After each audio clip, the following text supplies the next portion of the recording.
क्या आपने कभी सोचा है, जब इस सृष्टि का आरंभ हुआ था, जब ना दिन था, ना रात, ना धरती थी, ना आकाश, उस समय सबसे पहले मानव का जन्म कैसा हुआ? विज्ञान कहता है इंसान बंदरों से विकसित हुए, लेकिन हिंदू धर्म कहता है हमारी उत्पत्ति एक दिव्य और ब्रह्मांडीय घटना से हुई है। आज हम आपको ले चलेंगे समय के उस आरंभ में, जहां ब्रह्मा के कमल से निकली सृष्टि में प्रथम पुरुष का जन्म हुआ।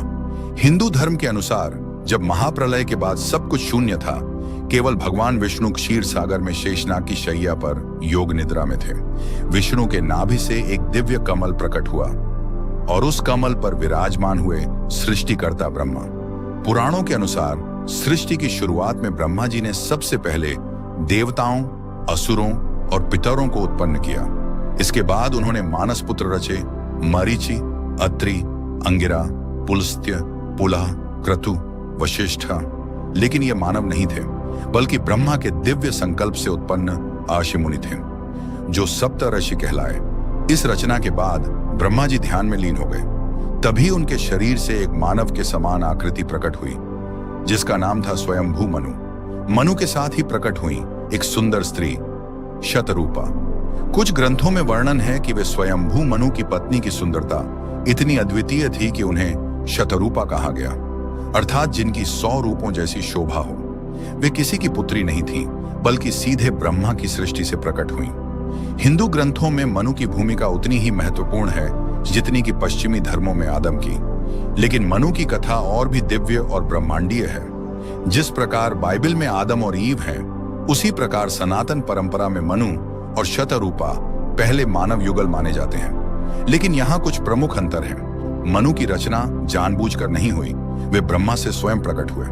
शतरूपा मनु की पसलियों से नहीं, बल्कि स्वतंत्र रूप से प्रकट हुई। कोई मूल पाप, सांप या स्वर्ग से निष्कासन की कथा नहीं है। इसके विपरीत ब्रह्मा ने उन्हें पृथ्वी पर राज्य करने का आदेश दिया और धर्म की स्थापना का कार्य सौंपा। यह जानकर आपको आश्चर्य होगा कि मनु केवल एक व्यक्ति का नाम नहीं, बल्कि एक पद है। एक ब्रह्मा के दिन को कल्प कहते हैं, जिसकी अवधि होती है 4.32 अरब वर्ष। एक कल्प में होते हैं 14 मनवंतर, और हर मनवंतर में एक नए मनु का शासन होता है। वर्तमान में हम 7वें मनु, वैवस्वत मनु के काल में हैं। मनु शब्द से ही मानव और मनुष्य शब्द की उत्पत्ति हुई है, अर्थात हम सभी मनु के वंशज हैं, सीधे उनके नाम से पहचाने जाते हैं। यह दर्शाता है कि हमारी सांस्कृतिक पहचान भी उनसे जुड़ी है। ब्रह्मा ने मनु और शतरूपा को आदेश दिया, पृथ्वी पर जाओ, धर्म स्थापित करो और मानव जाति का विस्तार करो।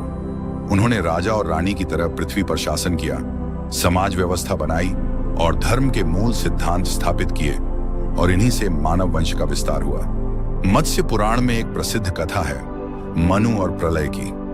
एक बार मनु नदी में हाथ धो रहे थे, तभी एक छोटी सी मछली उनके हाथों में आई और बोली, हे मनु, मेरी रक्षा करो, एक दिन मैं तुम्हारी रक्षा करूंगी। मनु ने उसे सुरक्षित रखा और मछली बड़ी होती गई। अंत में वह प्रकट हुई मत्स्यावतार के रूप में। भगवान विष्णु का प्रथम अवतार ने मनु को चेतावनी दी कि शीघ्र ही एक महाप्रलय आएगा जो संपूर्ण सृष्टि को जल में डुबो देगा। उन्होंने मनु को एक विशाल नौका बनाने का आदेश दिया, जिसमें वे अपने परिवार, सप्तर्षि और प्रत्येक प्रजाति के बीज लेकर जीवों को बचा सकें। जब प्रलय आया तो भगवान मत्स्य ने नौका को अपने श्रृंग से बांधकर सुरक्षित हिमालय के पास पहुंचाया, और प्रलय के बाद पुनः सृष्टि का प्रारंभ हुआ। यह कथा कई मायनों में बाइबल की नोआज आग कहानी से मिलती जुलती है। हालांकि इसकी जड़ें वेदों और पुराणों में हजारों साल पुरानी हैं। मनु को केवल प्रथम मानव ही नहीं, बल्कि मानव समाज के प्रथम विधि निर्माता भी माना जाता है।